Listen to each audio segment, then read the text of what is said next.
As winter's frozen grip descended over Europe in the final weeks of 1944, the earth-shaking battles that had ravaged the continent began losing their intensity. Following their impressive breakout from Normandy, the Allies were settling in near the German frontier. The Wehrmacht, weakened and disheartened like a defeated beast, fought to rise from its knees. For the Allies, victory in Europe seemed imminent, merely a question of time. Yet there remained one man whose rage should never be taken lightly: Adolf Hitler. Ignoring his advisors' recommendations to gather his troops for Germany's defense, the Führer decided to launch one final catastrophic German offensive in World War II. December 15th arrived, and the unsuspecting Allied forces were about to be caught completely unprepared. Just the previous day, 21st Army Group Commander Bernard Montgomery had boldly declared that the shortcomings of German manpower, equipment, and resources prevented any offensive action on their part. The young Allied recruits had been deceived into a false sense of safety, but their reality was about to collapse. Like a tempest of thunder and fury, a surprise German force was to descend upon the American troops. The sheer power and numbers of the Germans would be so overwhelming, they seemed to have appeared from nowhere.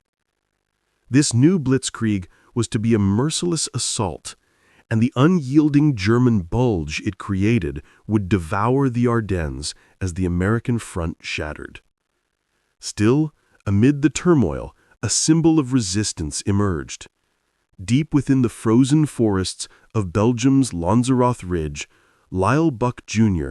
and his group of 18 men refused to surrender. Together, these fearless American warriors would need to maintain their position against an entire battalion of over 500 German soldiers. If successful, their actions could single-handedly threaten to derail Hitler's plans and send shockwaves that would echo throughout the war's remainder. In the wake of the devastating German defeat at Stalingrad on February 2, 1943, the Red Army's advance seemed impossible to stop. The Soviets, with their apparently limitless supply of manpower and their hunger for revenge, pressed forward relentlessly. Toward the close of 1944, Hitler was compelled to acknowledge that Berlin would soon fall to the Soviet assault unless, through some stroke of strategic brilliance, German forces on the Western Front could be redirected to defend the East. However, the circumstances in the West were hardly better.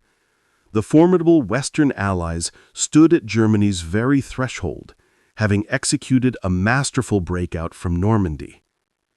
Yet in Hitler's thinking, these forces were more vulnerable to division than the unified Red Army. The German dictator perceived the alliance between Britain and America as fragile, convinced that a single, decisive strike could break the delicate bond between them and persuade America to negotiate a peace agreement. This would in turn allow Germany to focus its remaining forces on repelling the Soviet menace. But the chances were against Germany. Exhausted strategic resources, a shrinking pool of manpower, and damaged equipment made launching a sudden offensive strike all the more difficult. It would require the total, unreserved commitment of every remaining German soldier on the Western Front. The battle strategy was straightforward. Hitler would revive the tactics that had served him well 4 years earlier, unleashing a lightning-quick assault through the Ardennes with his most powerful formation, the 6th Panzer Army. The German forces would pierce the American lines in the Ardennes, cross the River Meuse, and then seize the city of Antwerp, splitting the Allied front and forcing the Allies into a situation similar to the Dunkirk evacuation. The daring gamble balanced on a knife's edge. The Germans could deliver a crushing, humiliating defeat to the Allies, forcing them to reconsider their commitment to the war, or they could completely waste the Wehrmacht's last remnants of strength, leaving them vulnerable to an unstoppable Allied invasion of Germany. Hitler didn't hesitate or consider adopting a defensive stance. With everything at stake, he unleashed the fierce Ardennes offensive. The Allies would know it as the Battle of the Bulge. The element of surprise was critical for the Ardennes offensive's success. The Allies needed to be convinced that the Germans were incapable of launching an attack for it to work. To accomplish this, the German military mobilized hundreds of thousands of men who secretly traversed the forests under the cover of darkness. By daylight, they hid themselves in local villages and towns, storing their vehicles in barns or disguising them with vegetation. Allied warplanes scanning the countryside would see no sign of a growing enemy force. Unknown to the German soldiers, they were pieces in a top-secret operation, the details of which were kept from even the regimental commanders until the last moment. Only the highest levels of the German command knew about the offensive, and even then, numerous high-ranking officers advised Hitler to dedicate what remained of their troops and resources to Germany's defense. But by this stage in the war, Hitler had long ago stopped pretending to listen to his generals and dismissed his advisors' worries. As the main attack force secretly assembled, Otto Skorzeny, German SS commando, and the man responsible for rescuing Benito Mussolini a year prior, led a covert group behind enemy lines disguised as English and American soldiers in Operation Greifen. The English-speaking German agents caused havoc on the Allies, sabotaging supply lines, communications facilities, and signposts, misdirecting traffic and spreading confusion in the critical hours before the attack. They even managed to divert an entire Allied regiment off course. Simultaneously, another special operations group executed Operation Stozer, a bold nighttime paratroop drop behind Allied lines to capture a vital road junction near Malmedy in Belgium. The secrecy of the overall German deployment proved wildly successful in deceiving the Allies into a false sense of security, and the Allies never quite connected the dots of the German special operations. Such rapid mobilization under strained conditions pushed the Wehrmacht's supply lines to the breaking point, but it was now or never. As German forces, both within and beyond the Allied lines, prepared themselves for the onslaught, the unsuspecting American and British troops remained unaware of the approaching storm. On the morning of December 16, 1944, the German army was given permission to unleash what it hoped would be a final, devastating blitzkrieg upon Europe. In the early hours of December 16th, the dreaded 6th Panzer Army, commanded by the infamous Sepp Dietrich, launched a vicious and unexpected attack against American positions. The assault caught countless American fighters unprepared, still in their tents, desperately scrambling to grab their rifles and equipment, as German tanks ruthlessly overwhelmed their positions. Defying Hitler's orders to begin the attack with a massive artillery barrage, Hasso von Montefeld and the 5th Panzer Army chose a stealthier approach, quietly crossing the Sauer River to surprise the sleeping Americans. The sudden and brutal onslaught sent many newer American recruits into absolute panic.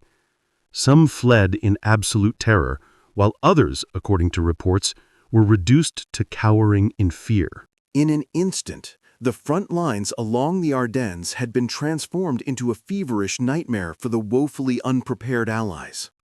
The Germans achieved immediate and decisive victories, crushing one Allied position after another and skillfully penetrating deep into French and Belgian territory. This rapid advance, covering nearly 60 miles in the first few days, gave rise to the infamous German bulge in the front lines, signaling the beginning of a difficult and harrowing struggle for all involved. However, not all Allied combatants were new to the front, and not all succumbed to fear. Amid the chaos and destruction, a select few American soldiers demonstrated unwavering courage and resilience. In the following hours, their extraordinary bravery and determination would earn them an enduring place in history's records. The 18 American servicemen of the 394th Intelligence and Reconnaissance Platoon were an elite, albeit somewhat inexperienced, group deployed to the treacherous Ardennes. Among them were college-educated graduates of the now-defunct Army Specialized Training Program, which had prepared future personnel in engineering, foreign languages, and medicine. Commanding the platoon was one of the youngest officers in the entire Army, the 20-year-old prodigy Lieutenant Lyle Book. Comprising 2 reconnaissance squads, each with 9 men, the platoon was highly trained for surveillance efforts, but poorly equipped for direct engagement with the Germans. Their primary objective was to act as a specialized intelligence unit, collecting information on enemy coordinates and size and relaying it to the regimental intelligence officer. They operated patrol vehicles and observation posts and coordinated intelligence activities across the regiment to accomplish this. Stationed in a brick building in Huningen in Belgium near the German border, they used the basement as a storage facility for military combat rations. On the fateful morning of December 16th, the 2 squadrons detected a formidable German advance in the neighboring town. The Americans were effectively isolated, with communications to higher headquarters severely disrupted and additional support nowhere in sight. At the time, most American forces in the area were assaulting the Siegfried Line through Wallerscheid, a mere 5 miles north of the platoon's position. Although they anticipated a counterattack, the sheer magnitude of the German force far exceeded their wildest expectations. Previous reports by the military brass had depicted the Wehrmacht as being in shambles. As the vast horde marched toward the American lines, the GIs couldn't understand where the massive formations had come from. Undaunted, Lieutenant Book and his team resolved to establish fortifications at Lanzerath, atop a hill nestled on the forest's edge, overlooking a vast expanse of pasture. Capitalizing on the remnants of foxholes left by a previous unit, they dug deeper, enlarging the spaces to accommodate additional soldiers. Concealed beneath pine logs, their position commanded a 300-yard stretch of the ridgeline to the northeast. It afforded them a clear vantage point over the fork in the road to their left. As the snow fell, the Americans seamlessly blended into their surroundings, hidden from the prying eyes of the enemy below.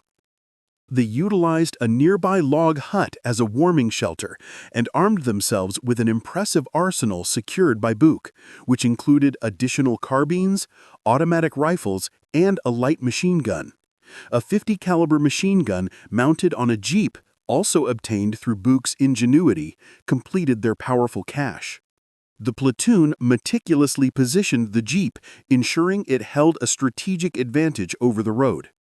With hourly jeep patrols to maintain contact between the flanks and monitor enemy movements, the team that had been intended to serve as the eyes and ears of the 394th Infantry Regiment was thrust into a role for which they were scarcely prepared.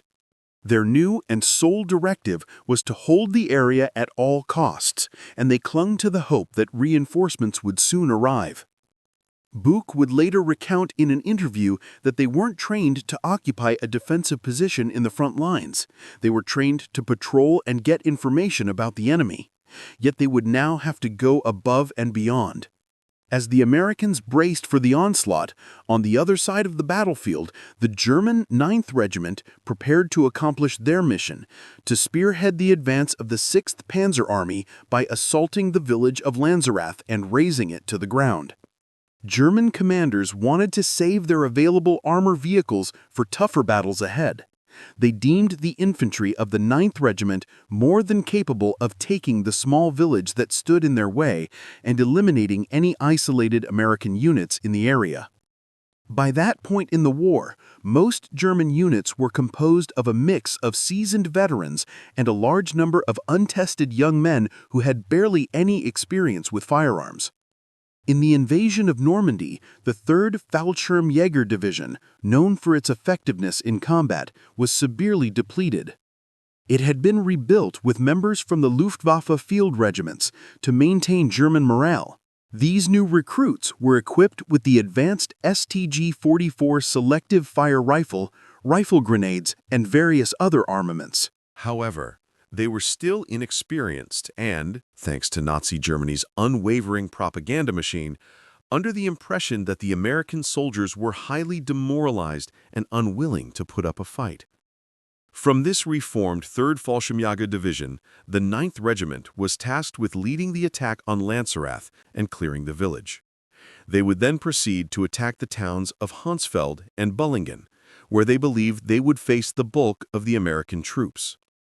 The 6th Panzer Army, spearheaded by Kampfgruppe Piper, was to follow up immediately, attacking the route through Lossheimer Graben directly after Lanzerath had been taken. Despite Germany's recent losses and the fact that they were being crushed by foreign armies on 2 fronts, the morale of these German servicemen remained strong. They saw themselves as the ultimate defense of their homeland and were prepared to fight tooth and nail to protect it. The letters the German soldiers wrote home at the time revealed a surprising sense of optimism and determination. They believed victory was possible and perceived their advance as unstoppable. The German forces advanced through the heavily wooded areas. The 500 men from the 9th Fallschirmjäger Regiment and 50 from the Fusilier Regiment marched, utterly unaware of the tiny American platoon about to make their lives a living hell. As the 9th Regiment advanced toward the outnumbered American platoon, they knew the might of the forces that marched behind them. Over 500,000 troops, 1,400 tanks, and 2,400 warplanes were now moving to unleash the wrath of the Third Reich one last time. It had been years since most German troops had seen a German offensive of such scope. They were intoxicated by the idea that this was the moment for them to turn the war's tide in their favor and continue the dream of the Thousand-Year Reich. Little did they know that they were about to be punished by fewer than 24 American soldiers. The ominous rumble of a 2-hour-long rolling barrage signaled the attack's beginning. Huddled in their foxholes, the INR platoon braced for impact, gritting their teeth as the earth trembled beneath them. Miraculously, the foxholes provided just enough protection, and the platoon emerged mostly unscathed. However, their reprieve was short-lived, as they discovered the German soldiers had cut their landlines, leaving them isolated and unable to call for backup. Desperate for information, the regiment radioed orders for the platoon to hold their position and send out a patrol. As the patrol crept through the shattered landscape, they watched in horror as a massive German infantry formation advanced under the glow of giant searchlights near Losheim. As dawn broke, Bauck spotted a long column of around 500 German troops marching towards them. 18 men against 500. It was absurd. And Bauck contacted regimental headquarters to request permission to withdraw and engage in a delaying action. However, he was instructed to hold their position at all costs and wait for reinforcements from the 3rd Battalion. German soldiers continued to advance, and Bauck sent some of his men to assist in various defensive and observational positions. Skirmishes erupted around the village, with the American soldiers engaging in close combat with the advancing German forces. The passionate German troopers were highly inexperienced and overconfident, and soon their reckless enthusiasm would make them pay. In one instance, Krieger, an American soldier, single-handedly engaged and neutralized most of a German platoon by himself using the .50 caliber gun mounted on the jeep. At their ridgetop position, Bauck and his platoon prepared to surprise the German forces as they advanced. However, a young girl from the village unknowingly alerted the Germans to the Americans' presence.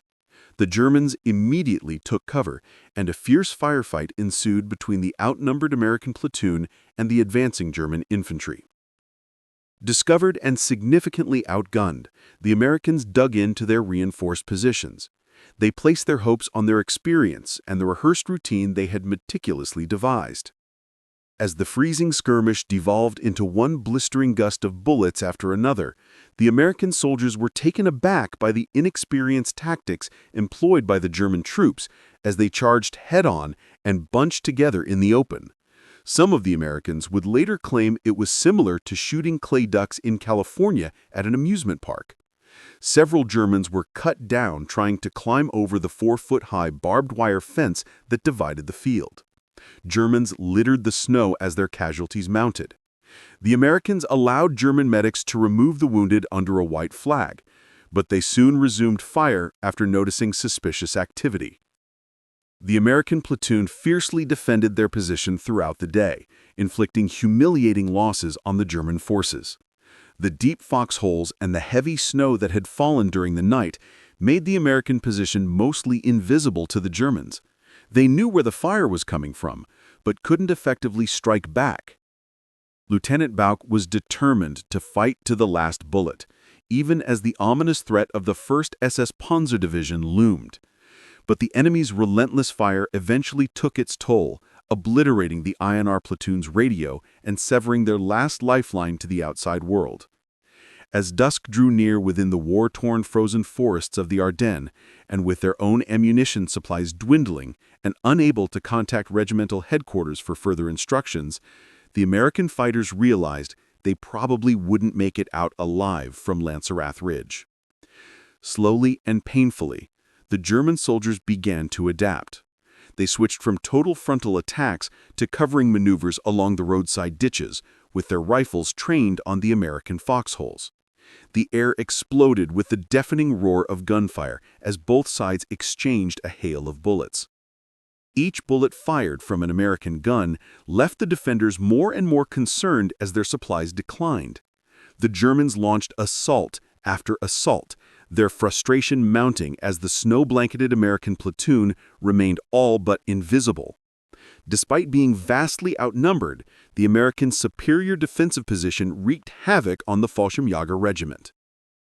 The harrowing firefight between the 18 men and the group of over 500 raged on for hours. It repelled 3 concentrated assaults as the air grew thick with smoke and the acrid smell of gunpowder spread across the battlefield. When the third wave of attacks had been beaten back, hundreds of Germans were left scattered over the dirty snow. At the same time, only 1 American soldier had been wounded. Yet, despite their legendary triumph, the platoon knew they couldn't hold out much longer. As Bauck later recounted in an interview with the New York Times, they were frightened and they were tired, and it was like a hellish nightmare. It seemed it would never end. They couldn't get any help. It seemed like it was all hopeless. Exhausted, freezing, and dangerously low on ammunition, Lieutenant Bauck desperately attempted to seek reinforcements or a formal withdrawal order. However, just as Bauck was about to signal a fighting retreat, the Germans outsmarted the tiny American platoon by flanking them, penetrating their lines and overrunning their foxholes. But even in victory, the German losses didn't stop. As they seized the ridge, several attackers were taken out by grenades rigged to wires and triggered by hidden American fighters. Unexpectedly, the Germans didn't kill the defenders where they lay. Instead, Bauck was dragged out of his position by a German officer with a machine gun. Surely there must be hundreds of other American soldiers, and the Germans wanted to know where they were. Having no answer, Bauck knew his life was over when the officer placed the weapon against his back and pulled the trigger. But then, almost miraculously, the gun clicked. It was out of ammunition. At that moment, Bauck and the German officer were hit by bullets. The German officer was seriously wounded, while Bauck suffered a wound in his calf. Taking over the scene, German Sergeant Vince Kuhlbach then grabbed Bauck and questioned who was in command. When Bauck replied that he was, Kuhlbach could scarcely believe that the young American had led the defensive effort with only 18 men. As he and his men were taken away, Lieutenant Bauch had no idea what they had just done. At the moment, their capture seemed like a crushing defeat, and he would bitterly blame himself for not retreating sooner and allowing his men to be captured. The fate before them was as dark as their last stand on Lanzerath Ridge. The INR platoon members who could walk were sent to Germany, while the seriously wounded were loaded onto trucks and eventually put on trains. Bauch, crammed into a single railroad cattle car with 71 other POWs, traveled for days without food or water. By Christmas, 7 men in Bauch's car had perished, and the rest clung to life by the thinnest thread. The prisoners were transported to hospitals in Frankfurt and Hanover before being imprisoned in a POW camp. When Task Force Baum from Patton's 4th Armored Division tried to liberate the camp, Captain Abe Baum was surprised by the large number of prisoners and couldn't rescue them all. During the attempt, most of Baum's unit was captured, and Bauch was recaptured only to be released 1 week before the war ended. Weak, drained, and on the verge of delirium after enduring so much suffering, Bauch would have to be hospitalized for months after the war. Even then, he didn't believe his men had accomplished anything extraordinary. He reflected that they were in those foxholes, and what they did was to defend themselves and try to live through it. As the months became years, and the final days of World War II were properly explored, Bauch realized the importance of their actions that fateful day. He learned that they had actually held back an entire element of the 1st Battalion, 9th Fallschirmjäger Regiment, 3rd Fallschirmjäger Division of about 500 men. By doing so, the tiny American force managed to throw a wrench in the 6th Panzer Army's march toward Antwerp, reshaping the destiny of one of the war's most pivotal and protracted battles. At 4:30 a.m. on December 17th, more than 18 hours behind schedule, the 1st SS Panzer Division finally left Lanzerath and drove northwest for Buchholz Station. The entire timetable of the German advance on the River Meuse and Antwerp had been severely crippled, allowing the Americans precious hours to move in reinforcements. This delay proved to be crucial in the overall outcome of the Battle of the Bulge, as it provided the Allies with the necessary time to regroup and counter the German offensive. It would take years to achieve the recognition they deserved, but every veteran from Lanzerath Ridge was eventually awarded the Presidential Unit Citation. 4 received the Distinguished Service Cross, 5 the Silver Star, and 9 the Bronze Star with V device for their 10-hour ordeal against a 500-man German battalion. Their names etched in the passages of history, Bauch's platoon would forever be remembered as the most decorated unit of its size in all of World War II.